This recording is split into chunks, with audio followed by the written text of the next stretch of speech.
नमस्कार साथियों, स्वागत है आपका हमारे YouTube channel TET with Shivansh में। और जैसा कि आपको पता है, हम बात कर रहे हैं एमपी टेट 2026 के बारे में। व्यापम ने कैलेंडर अपना जारी कर चुका है। जनवरी में कैलेंडर जारी हो चुका है, जिसमें वर्ग 2 और वर्ग 3 पात्रता परीक्षा की बात की गई है कि भाई हम वर्ग 2 और वर्ग 3 की पात्रता परीक्षाएं जो है जुलाई अगस्त मंथ में हम लेने वाले हैं। ठीक है, तो काफी सारे लोगों को पहले से आइडिया है इसका कि कैसे पात्रता परीक्षा होती है, क्या एग्जाम पैटर्न होता है इसका, क्या सिलेबस होता है, आयु योग्यता क्या होती है इसकी। और काफ़ी बच्चे जो नए हैं, डीएलएड या बीएड इसी साल किया है या फिर अपीयर हो रहे हैं इसमें, तो उनके लिए ये जानकारी नहीं होने वाली है। तो आप अंत तक वीडियो में जरूर बने रहें और आपको एक एक डिटेल इस वीडियो के माध्यम से मिल जाएगी। हालांकि मैंने पहले भी इसके बारे में वीडियो बना रखे हैं, लेकिन कुछ नए सब्सक्राइबर की डिमांड थी और जो नए बच्चे आ रहे हैं उनके बहुत सारे डाउट्स मुझे देखने को मिलते हैं। तो इस एक वीडियो में कंप्लीट डिटेल्स आपको मिल जाएंगी। ठीक है, और इस साल आपका जो है सरकारी शिक्षक बनने का सपना भी पूरा हो सकता है। जो आपने डीएलएड बीएड प्रोफेशनल डिग्री करके रखी हुई है, तो उसका यूज पूरा पूरा यहाँ पर होने वाला है। साथ ही आपको एक चीज और पता होगी, जो पहले से सरकारी शिक्षक हैं, पहले जो मतलब कुछ सरकारी शिक्षक ऐसे भी हैं पहले के समय में जिनके पहले एग्जाम नहीं होता था, टीईटी एग्जाम नहीं होता था पहले, लेकिन अब सुप्रीम कोर्ट के गाइडलाइन के अनुसार अब उनको टीईटी पास करना भी अनिवार्य हो गया है। खैर, उनके लिए ये वीडियो नहीं है। जो नए बच्चे हैं जिनको क्वालिफिकेशन और आयु इन सब से चीज़ों से डाउट है, तो उनके डाउट्स इस वीडियो में सारे क्लियर हो जाएंगे। सबसे पहली बात करते हैं, बिल्कुल नए बच्चों के लिए बेसिक से बता रहा हूं मैं कि एमपीटेट वर्ग 2 और वर्ग 3 क्या है। सबसे पहले तो एमपीटेट मतलब Madhya Pradesh teacher eligibility test, मतलब मध्य प्रदेश शिक्षक पात्रता परीक्षा, ये होते हैं। वर्ग 2 और वर्ग 3 क्या होते हैं ये भी मैं आपको बता रहा हूं। ठीक है, तो वर्ग 2 जो होता है हमारा, वो एमपी में कक्षा 6 से 8 तक शिक्षक बनने के लिए अनिवार्य पात्रता परीक्षा होती है। ठीक है, और जो हमारा वर्ग 3 होता है, तो आप समझ ही गए होंगे, ये प्राथमिक शिक्षक होते हैं। क्लास 1 to 5 मतलब कक्षा 1 से 5 तक के टीचर यदि आपको बनना है, तो आप इसको एमपीटेट वर्ग 2 और 3 आप दे सकते हैं। ठीक है ना। अब बात करते हैं इसकी योग्यता की। यदि आपने सपोज आपको वर्ग 2 देना है, तो वर्ग 2 के लिए आपके पास क्या होना चाहिए? ग्रेजुएशन मैंडेटरी है। ठीक है ना, ग्रेजुएशन होना चाहिए आपके पास। साथ ही बीएड किया हो आपने, इन चार में से कोई एक चीज कर रखी हो भाई आपने। जैसे यदि आपने बीएड किया है साथ ही ग्रेजुएशन किया है, तो आप एलिजिबल हो। यदि आपने डीएलएड किया है तब भी आप वर्ग 2 में एलिजिबल हो। यदि आपने 4 साल का इंटीग्रेटेड कोर्स कर रखा है तब भी आप एलिजिबल हो, चाहे वो बीएलएड हो, चाहे बीए या बीएससी बीएड हो। ठीक है ना। यदि आपने इनमें से कोई सा भी कोर्स कर रखा है, साथ में ग्रेजुएशन कर रखी है, तो आप वर्ग 2 का एग्जाम दे सकते हैं। ठीक है ना। अब ग्रेजुएशन में भी एक चीज है कि जो रिजर्व कैटेगरी है उनको 45% अंक आना अनिवार्य है। ठीक है ना। और जो जनरल कैटेगरी है उनको 50% अंक ग्रेजुएशन डिग्री में होना अनिवार्य है। ठीक है ना। यदि ये नहीं है, तो यदि आपका सिलेक्शन हो भी जाता है तब भी आपको डॉक्यूमेंट वेरिफिकेशन में बाहर कर दिया जाएगा। ठीक है, पहली बात तो हमारी ये वर्ग 2 की होगी। बात कर लेते हैं वर्ग 3 की। यदि आपके पास मिनिमम एजुकेशन क्वालिफिकेशन 12th है, ठीक है ना, यदि आपने 12th कर रखा है, साथ ही साथ डीएलएड कर रखा है या फिर बीएलएड कर रखा है, इन दो में से कोई भी कोर्स कर रखा है यदि आपने, और साथ ही आपके पास 12th है, तो आप वर्ग 3 के शिक्षक बनने के लिए एलिजिबल है। ठीक है ना। अब बात करते हैं फाइनल ईयर कैंडिडेट्स क्या एग्जाम फॉर्म डाल सकते हैं, तो बिल्कुल डाल सकते हैं। जो अभ्यर्थी डीएलएड या बीएलएड के अंतिम वर्ष में अध्ययनरत होंगे, वो पात्रता परीक्षा का एग्जाम देने के लिए एलिजिबल होते हैं। ठीक है। बात करते हैं आयु सीमा के नियम क्या है इसमें। ठीक है ना, ये सारा ऑथेंटिक है एग्जाम नोटिफिकेशन के अकॉर्डिंग, रूल बुक के अकॉर्डिंग, जो पिछले वर्ष हमारे पास आई थी। ठीक है ना। 2024 में वर्ग 3 की पात्रता परीक्षा हुई थी, 2023 में वर्ग 2 की पात्रता परीक्षा हुई थी। तो वर्ग 2 के हम आयु सीमा नियम के बारे में हम जान लेते हैं। पात्रता परीक्षा का क्या सीन है? न्यूनतम आयु आपकी 21 वर्ष होना चाहिए, ये मैंडेटरी है। ठीक है ना। 21 वर्ष आपको मतलब जिस वर्ष नोटिफिकेशन जारी होता है उस वर्ष की 1 जनवरी के अकॉर्डिंग आपकी आयु 21 वर्ष होनी चाहिए। आयु गणना तिथि आपकी 1 जनवरी होती है। ठीक है। इसके बाद जो आपकी अधिकतम आयु होती है वो चयन परीक्षा में काउंट की जाती है। साथ ही जो क्या बोलते हैं, सॉरी, जो पात्रता परीक्षा में पात्र अभ्यर्थी होते हैं, मतलब एक 75 और 90 का क्राइटेरिया होता है, क्वालिफाइंग मार्क्स होते हैं, वो भी मैं आपको वीडियो में आगे बताऊंगा। तो वही अभ्यर्थी चयन परीक्षा में बैठेंगे। ठीक है ना। न्यूनतम आयु की बात तो हमने कर ली थी कि 21 ईयर्स यदि आप हो तो आप इसकी पात्रता परीक्षा आप दे सकते हो। चयन परीक्षा के लिए नियम चयन परीक्षा की रूल बुक में ये दे रखे हैं कि यदि आप अनरिजर्व पुरुष हो, अनरिजर्व मेल हो, ठीक है ना, तो आपकी अधिकतम आयु सीमा जो है 40 वर्ष है। पर यदि आपके पास गेस्ट फैकल्टी का एक्सपीरियंस है तो 49 ईयर्स तक भी आप फॉर्म भर सकते हो। ठीक है। महिला हो, एमपी निवासी महिला है यदि, तो 45 ईयर्स। यहाँ पर एक चीज है कि यदि आप एमपी निवासी महिला नहीं है तो आपको यहाँ पर काउंट किया जाएगा अनरिजर्व ओपन सीट पे, ठीक है ना, पुरुष नहीं कहलाता, वो ओपन कहलाएगा वहां पर। और आपकी अधिकतम आयु सीमा 40 और 49, मतलब 40 एंड 49 ईयर्स आपकी काउंट की जाएगी। एमपी निवासी यदि महिला है तो उसकी जो मैक्सिमम एज रहेगी 45 ईयर्स की रहेगी, और 54 ईयर्स रहेगी आपकी गेस्ट फैकल्टी में। यदि आप पहले से शासकीय कर्मचारी, किसी निगम मंडल शासकीय संस्था के या नगर सैनिक इस प्रकार के कर्मचारी हैं तो आपको 45 ईयर्स तक का फॉर्म भर सकते हैं, और यहाँ पर गेस्ट फैकल्टी का एक्सपीरियंस काउंट नहीं होगा, क्योंकि आप ऑब्वियस बात, यदि शासकीय कर्मचारी यदि आप पहले रह चुके यहाँ है और आप इसका वर्ग 2 का फॉर्म भरना चाहते हैं तो आप गेस्ट फैकल्टी का एक्सपीरियंस तो होल्ड करते ही नहीं होंगे, ठीक है। दूसरी बात, SC ST OBC जो रिजर्व कैटेगरीज है उनके लिए भी 45 ईयर्स है और 54 ईयर्स है गेस्ट फैकल्टी के लिए, ओके। दिव्यांग जो अभ्यर्थी हमारे रहेंगे 45 ईयर्स उनके लिए भी है, और अतिथि शिक्षक का अनुभव यदि उनके पास है तो 54 ईयर्स। साथ में एक जानकारी आपको ये भी दे दूं, गेस्ट फैकल्टी का एक्सपीरियंस कैसे काउंट होता है। आपके पास 3 शैक्षणिक सत्र का अनुभव होना चाहिए, मिनिमम 200 डेज का, ठीक है ना, 200 डेज का आपके पास होना चाहिए, और प्रत्येक शैक्षणिक वर्ष में कम से कम 30 कार्य दिवस आपके पास होने चाहिए, ठीक है ना, तब आपका ये गेस्ट फैकल्टी का कोटा पूरा होता है। पहले के वीडियोस में भी आपको बता रखा है, यदि यहाँ पर समझ में नहीं आ रहा तो पुराने कुछ वीडियोस आप सर्च करेंगे तो आपको वहां पर पूरी जानकारी मिल जाएगी। वर्ग 3 की बात कर लेते हैं हम। वर्ग 3 के आयु सीमा नियम क्या कहते हैं।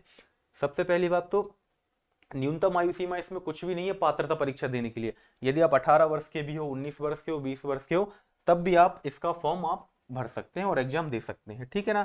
और जो पात्रता परीक्षा के नोटिफिकेशन के अकॉर्डिंग अधिकतम आयु सीमा भी कुछ नहीं थी, ठीक है ना, क्योंकि अब जैसे जो सरकारी शिक्षक पहले से हैं, ठीक है ना, उनकी एज तो काफी निकल गई है, जिनके 5 वर्ष से अधिक समय बचा भी हुआ है, जैसे 6 वर्ष बचा है, किसी का 7 वर्ष बचा है सर्विस में, ठीक है। तो अब आयु सीमा उसमें कुछ नहीं है, टीटी आप किसी भी वर्ष में उत्तीर्ण कर सकते हैं, ठीक है। चयन परीक्षा के लिए क्या नियम है, जो पहले, अब देखो इसमें भी एक चीज ये है कि अभी अभी खबरें चल रही हैं न्यूज़पेपर में, आपने देखा होगा कि अब एक ही परीक्षा होगी, पर वो फिर उसके बाद फिर न्यूज आई कि 2 परीक्षाएं होंगी, एक कॉमन टेस्ट होगा, एक पात्रता परीक्षा होगी। लेकिन जो पहले पात्रता और चयन परीक्षा का पिछले वर्ष नियम था उसके अकॉर्डिंग आपको बता रहा हूं कि अधिकतम आयु सीमा क्या रहने वाली है। अनरिजर्व मेल की रहेगी 40 ईयर्स, अतिथि शिक्षक यदि कोई गेस्ट फैकल्टी में है तो 49 ईयर्स, ओके। इसके बाद यदि महिला है एमपी निवासी तो उसको 45 ईयर्स तक का रिलैक्सेशन है, और अतिथि शिक्षक का एक्सपीरियंस होल्ड करते हैं तो 54 ईयर्स का। शासकीय कर्मचारी जैसा कि पहले मैंने बताया तो 45 ईयर्स, साथ ही SC ST OBC या दिव्यांग अभ्यर्थी है तो 45 ईयर्स, एंड यदि गेस्ट फैकल्टी का एक्सपीरियंस होल्ड कर रहे हैं तो 54 ईयर्स, ठीक है ना। गेस्ट फैकल्टी का एक्सपीरियंस के बारे में भी आपको यहाँ पे थोड़ा सा मैंने लिख रखा है, यहाँ बता देता हूँ आपको। 3 सत्र होने चाहिए प्लस 200 दिन का अति शिक्षक अनुभव आपका होना चाहिए, ठीक है। साथ ही प्रत्येक शैक्षणिक वर्ष में आपके 30 दिन कम से कम मिनिमम होने चाहिए। एग्जाम पैटर्न की बात कर लेते हैं तो ऑनलाइन मोड में एग्जाम होता है इसका, ठीक है ना। मल्टीपल चॉइस क्वेश्चन आते हैं, नए अभ्यर्थियों के लिए बिल्कुल बेसिक से बता रहा हूं मैं आपको। मल्टीपल चॉइस क्वेश्चन आते हैं, 150 प्रश्न रहेंगे आपके, ठीक है ना, 150 प्रश्न रहेंगे, 150 नंबर के, मतलब प्रत्येक प्रश्न 1 नंबर का। 2.5 घंटे का आपको समय मिलता है, मतलब पर क्वेश्चन 1 मिनट का समय आपको यहाँ पर मिल जाता है। नेगेटिव मार्किंग फिलहाल नहीं है, मतलब पिछली वर्ष तक तो नहीं थी, लेकिन अब इस वर्ष आपको पता है ESB ने एक बड़ा चेंज कर दिया, बहुत मेजर चेंज कर दिया है। अब जितने भी नोटिफिकेशन आ रहे हैं तो सभी में नेगेटिव मार्किंग एप्लीकेबल है। इसका मतलब क्या है, पहले तो नहीं थी भाई, लेकिन अब होगी। कितनी होगी, 1/4 होने की संभावना है, मतलब 0.25 मार्क्स की, ठीक है ना। 0.25 मार्क्स की आपकी जो ये है नेगेटिव मार्किंग होने की पूरी संभावना अब है। तो आपको इसके अकॉर्डिंग आपको प्रिपरेशन करनी है। प्रिपरेशन मतलब सटीक प्रिपरेशन करनी है आपको, जिससे आप तुक्केबाजी से बचे और आपके एग्जैक्ट नंबर आप लेकर आ पाए। क्वालिफाइंग मार्क्स की बात कर लेते हैं तो 90 नंबर्स यूआर के लिए, एंड अदर देन यूआर 75, मतलब जैसे कि SC हो गया, ST हो गया, OBC, मतलब जितनी भी रिजर्व कैटेगरी हैं, ठीक है ना, PWBD मतलब दिव्यांग अभ्यर्थी हो गए हमारे, तो उनके लिए कितना है 75 मार्क्स उनको लेकर आने हैं, और UR मतलब अनरिजर्व को लेकर आने हैं, या अदर स्टेट को लेकर आने कितने 90 मार्क्स, ओके। वर्ग 3 पात्रता परीक्षा के एग्जाम पैटर्न को हम देख लेते हैं एक बार। बाल विकास और शिक्षा शास्त्र मतलब पेडागोजी, CDP आपकी जो है ये हो गया आपकी CDP, 30 मार्क्स की आती है, 30 क्वेश्चन आते हैं इसमें। लैंग्वेज 1 और लैंग्वेज 2 यहाँ पर ऑप्शन होते हैं लैंग्वेज चूज करने के, तो ऑब्वियस बात है कि आप हिंदी चुनोगे यहाँ पर, ठीक है। और इसके बाद यहाँ पर आप हिंदी चुनते हैं, 30 नंबर की आती है, 30 क्वेश्चन रहते हैं आपके। लैंग्वेज 2 में आपके पास 3 ऑप्शन मिल जाते हैं, क्या क्या, एक तो हो गया भाई आपका इंग्लिश, है ना, संस्कृत और उर्दू। इन भाषाओं में आप लैंग्वेज 2 को आप जो है चुन सकते हैं, इंग्लिश, संस्कृत, उर्दू। अधिकतर बच्चे संस्कृत चुनते हैं, फिर इंग्लिश, फिर उर्दू, ठीक है ना। तो 30 क्वेश्चन आपके इसके रहने वाले लैंग्वेज 1 में, और लैंग्वेज 2 में भी 30 क्वेश्चन रहने वाले। इसके बाद मैथ्स की बात कर लेते हैं। 30 नंबर की आपकी मैथ्स रहती है। एनवायरनमेंट मतलब ईवीएस की, तो ईवीएस की बात करें तो 30 क्वेश्चन इसके आते हैं, और 30 मार्क्स के लिए भी इसका पेपर होता है, ठीक है ना। टोटल 150 नंबर का आपका पेपर होते हैं, जिसमें से अनरिजर्व या अदर स्टेट को लेकर आने हैं कितने, 90 मार्क्स, और SC ST OBC PWBD जो भी कैटेगरीज हैं जिनको रिजर्वेशन का लाभ मिलता है उनको, या रिलैक्सेशन मिलता है, उनको लेकर आने 75 मार्क्स, ठीक है। वर्ग 2 के एग्जाम पैटर्न की बात कर लेते हैं यहाँ पर हम। तो इसमें क्या है कि 2 पार्ट में मतलब आपका पेपर आता है, अलग अलग पेपर नहीं होता है, एक सिंगल पेपर में 2 पार्ट रहते हैं, पार्ट ए और पार्ट बी। तो पार्ट ए में क्या होता है, सामान्य हिंदी आती है 8 नंबर की, सामान्य अंग्रेजी आती है 5 नंबर की, सामान्य ज्ञान, समसामयिक घटनाक्रम मतलब करंट अफेयर्स, तार्किक एवं आंकिक योग्यता मतलब बहुत बेसिक वाला यहाँ पर गणित आपसे पूछा जाता है, 7 क्वेश्चन इसके आते हैं आपके। इसके बाद सीडीपी 10 नंबर की आती है, बहुत मतलब अच्छा वेटेज रख रही है इस पार्ट ए में। तो सीडीपी और हिंदी की तैयारी आपको बहुत अच्छी कर लेनी चाहिए। तो 30 क्वेश्चन आपके यहाँ पर हो गए। साथ ही पार्ट बी में आपका क्या होता है, सब्जेक्टिव आता है। अब जैसे हमने पहले बात की थी, ग्रेजुएशन प्लस बीएड होना चाहिए, डीएलएड होना चाहिए, बीएलएड होना चाहिए। अब यहाँ पर मैं आपको एक चीज समझा दूं, जैसे आपको हिंदी भाषा से एग्जाम देना है तो आपके पास ग्रेजुएशन में हिंदी साहित्य से डिग्री होना चाहिए। हिंदी साहित्य से यदि आपने बीए करके रखा है तो आप हिंदी भाषा से फॉर्म आपका भर सकते हैं। अंग्रेजी भाषा, यदि आपने अंग्रेजी साहित्य जो है, इंग्लिश लिटरेचर यदि आपने पढ़ा हुआ है, बीए किया हुआ है, 3 साल आपने लगातार, तीनों वर्ष में होना चाहिए। एक कंडीशन इसकी ये भी रहती है, तीनों वर्ष में यदि आपने इंग्लिश लिटरेचर पढ़ा हुआ है तो आप इंग्लिश लैंग्वेज से फॉर्म भर सकते हैं, ठीक है ना। संस्कृत, यदि आपने संस्कृत में आपने डिग्री करके रखी हुई, डिग्री कोर्स करके रखा हो तो संस्कृत से, उर्दू में डिग्री करके रखी हुई तो उर्दू से फॉर्म भर सकते हैं। मैथ्स, यदि आपने बीएससी कर रखा है या इंजीनियरिंग कर रखी है तो आप गणित से फॉर्म भर सकते हैं।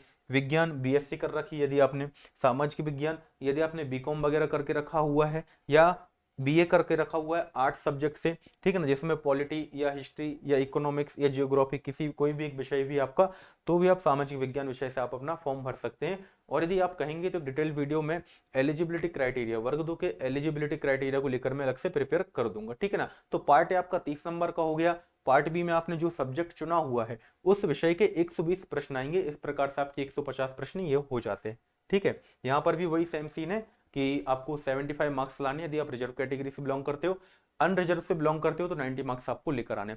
सैलरी की हम बात कर लें, सैलरी की बात यदि हम करें तो पहले हम बात करते हैं वर्ग 3 की।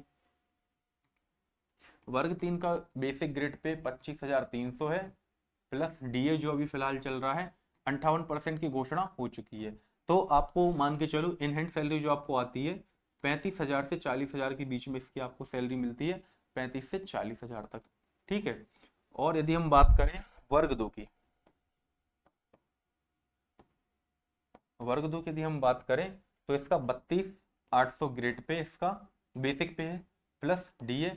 तो आपको जो इसकी सैलरी मिलती है वर्ग 2 की, वो मिलती है कितनी, 45,000 से 50,000 के बीच में। 45 से 50,000 के बीच में आपको इसकी सैलरी देखने के लिए मिलती है। काफी अच्छी जॉब है एमपी में, जानते ही हैं, और सरकारी शिक्षक बनने के लिए सभी लालायित रहते ही हैं, ठीक है ना। वैकेंसी की हम बात कर लें पिछले वर्ष के अकॉर्डिंग कि प्रीवियस ईयर में वैकेंसी कितनी आई थी, तो वर्ग 3 में आई थी लगभग 13,000, लगभग 13,000 प्लस पदों पर इसकी भर्ती हमें देखने को मिली थी। इसमें विशेष शिक्षक के पद भी शामिल थे, विज्ञान शिक्षक के पद भी शामिल थे, ठीक है। वर्ग 2 में लगभग 10,000 प्लस पदों पर भर्ती आई थी, लेकिन इसमें प्राथमिक शिक्षक के, नृत्य, खेल, गायन, वादन इसके पद भी इसमें शामिल किए गए थे। साथ ही बैकलॉग वैकेंसी वगैरह से ये सब चीजें आप अभी फिलहाल जानते तो नहीं होगी, रूल बुक आएगी, एक बार रूल बुक पढ़ के देखना, आपको सारी चीजों की जानकारी यहाँ पर मिलेगी, ठीक है ना। तो लगभग इतनी वैकेंसी लास्ट टाइम आई थी, ये आई थी 2024 में, सॉरी 2025 में। और इसका जो वर्ग 2 का नोटिफिकेशन था 2024 में जारी हो चुका था, 2025 में इसकी एग्जाम हुई थी। दोनों के रिजल्ट आ चुके हैं। वर्ग 2 की ज्वाइनिंग प्रक्रिया चल रही है, वर्ग 3 का रिजल्ट भी आ चुका है, डॉक्यूमेंट वेरिफिकेशन की प्रक्रिया भी स्टार्ट होने वाली है जल्दी ही, ठीक है।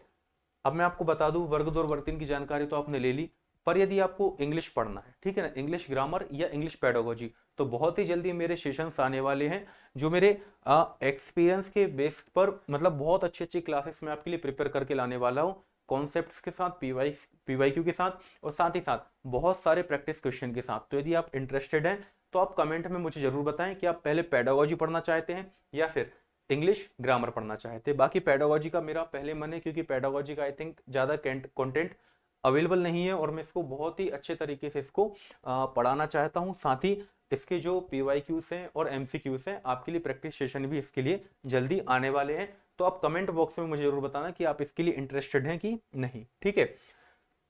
आप मेरे channel TT with Shivansh Telegram group है मेरा टेलीग्राम पर, टीटी विद शिवांश, तो इस पर आप जुड़ सकते हैं। इसकी लिंक जो है कमेंट बॉक्स में मैं पिन कर दूंगा।